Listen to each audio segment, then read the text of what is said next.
Morning. This is a day that the Lord has made. Let us rejoice and be glad in it, huh? I got to tell you, I want to thank Reverend Cortez for having me here today.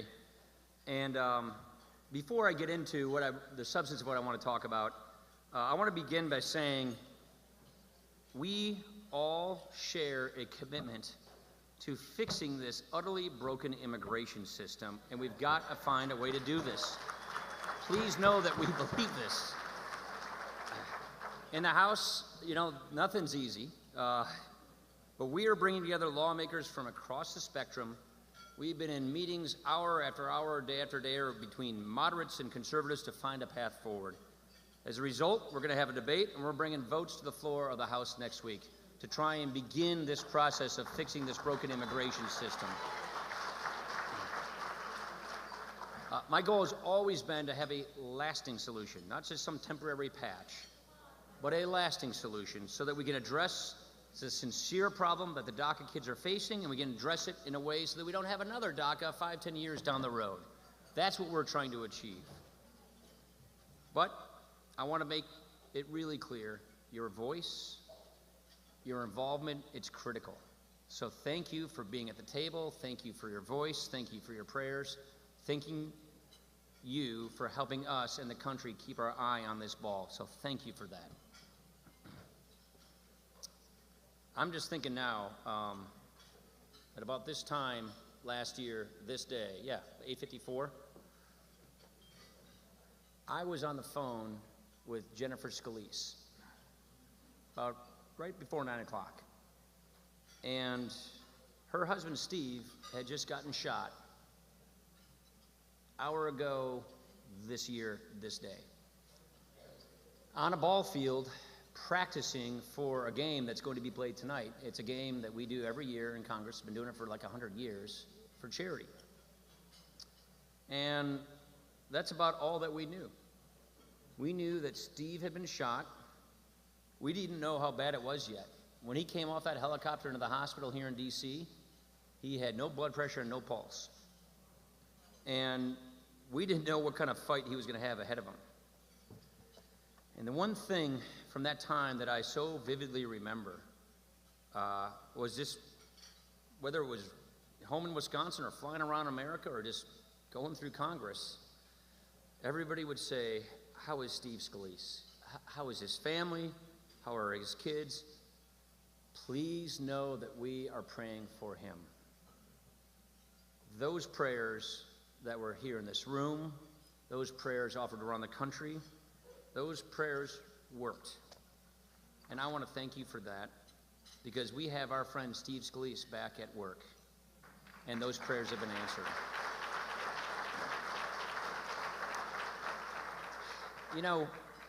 Days like that, trials like that, when things like that happen, it kind of makes you think about what truly matters. They make you realize that we have so much to be thankful for. We have this precious gift of life that God has given us.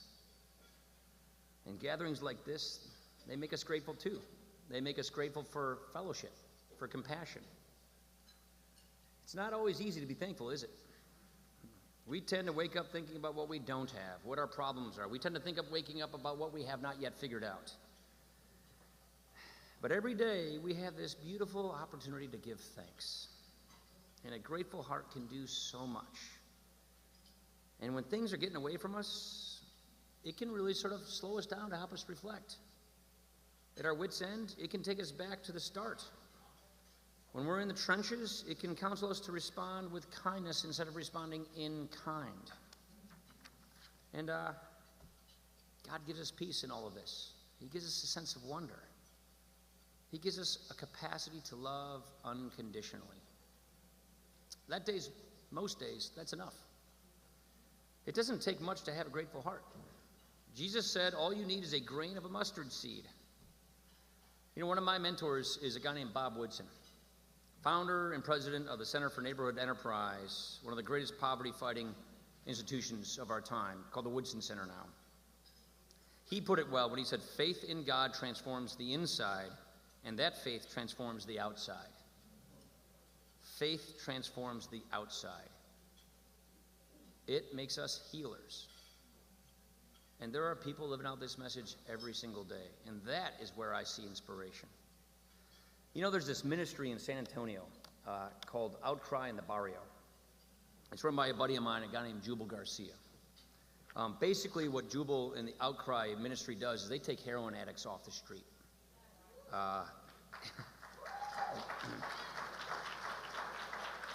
And yes, they have the science and all of that, but they don't just get people clean. They get them on the right path, and they help them change their lives, and they do it through Christ.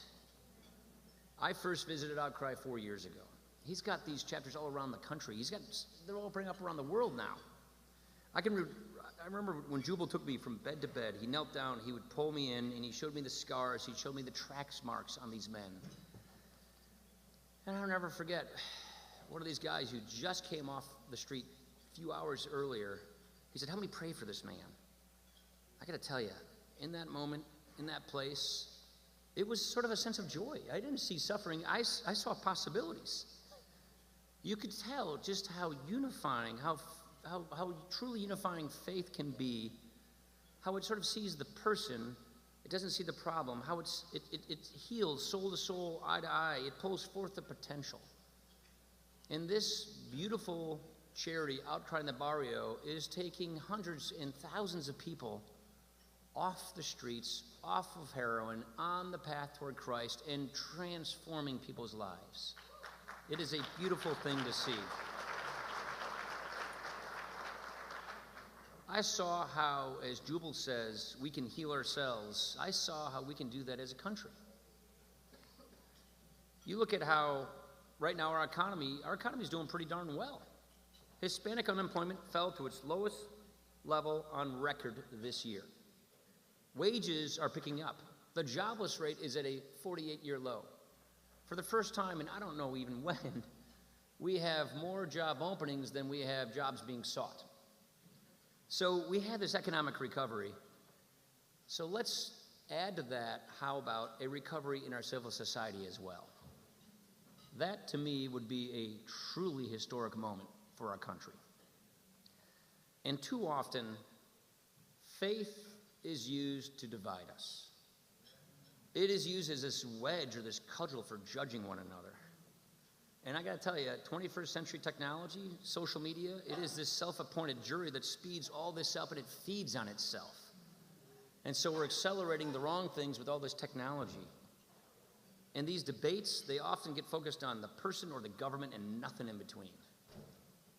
And so if we keep doing that, we're going to diminish that space in life that's between us and the government, which is where all of you come in. And this beautiful space between ourselves and our government is that civil society space, those mediating institutions. Edmund Burke called them little platoons, the places where we begin our public affections. It's the family, it's the church, it's the charity, it's the scouts, it's the youth sports team, it's the Esperanzas, it's the Outcry in the Barrios. Tocqueville thought this was the genius of our system, how these institutions bond us to one another in a way land and government never can. They are the antibodies in our community, defending us against both isolation and dependence. And when we experience this walk of life through these institutions that bind us together in our communities, it makes us better people. When we go and help another person, not only are we helping that person, but we're helping ourselves, and we're bringing us more together. And this, replicated upon millions and millions, makes us a healthier society, a more civil society. It sort of fosters that distinct sense of purpose that keeps us going. It's those things that when the tank runs empty, the heart stays full. And at the core of this, in order to make this flourish, in order to not extinguish but expand this, is freedom, especially religious freedom. And this is what we have to protect in the 21st century.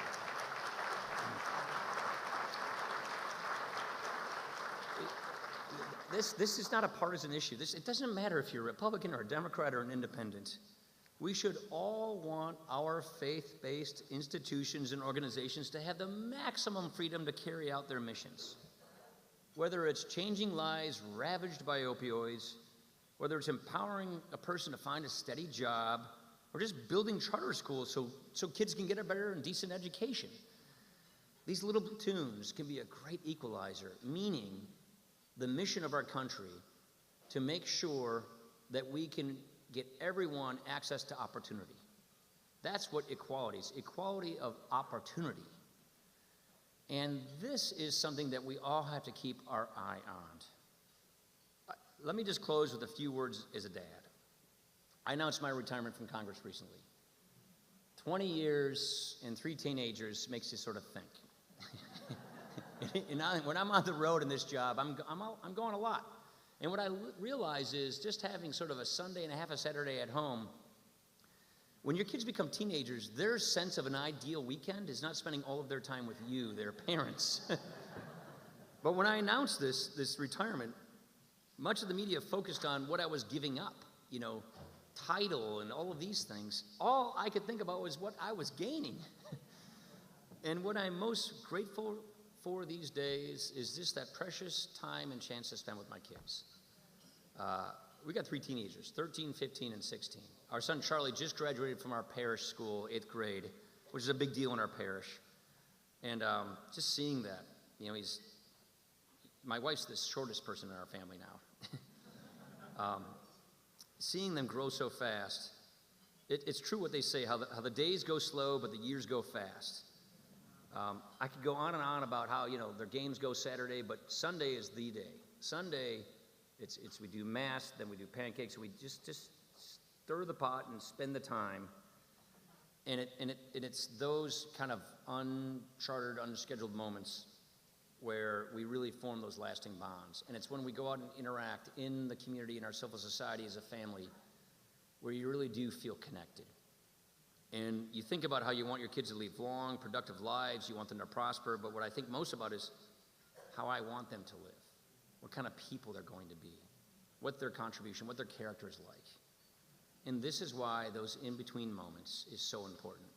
This is why, as we are building our economy and extinguishing the oxygen that the tribalism brings to us, getting people on a path of economic security can help get them off the path of envy and anxiety and fear and hatred, and we can focus on building up these beautiful institutions of civil society.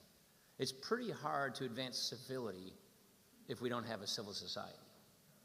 And so this is the one thing that I would say we look to you, our nation's pastors, our clergy, our faith, and our protection of religious freedom as the key antidote to making sure our society stays together, that this beautiful American idea that the condition of your birth doesn't determine the outcome of your life is manifested, expanded, and renewed once again in this great century.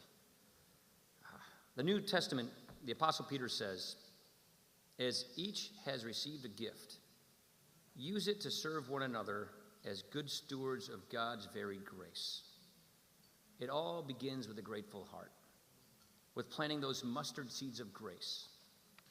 I truly believe that if we do our part, if we start this recovery in our civil society, if we make room in our hearts, make room for one another, we can have a new time of thanksgiving.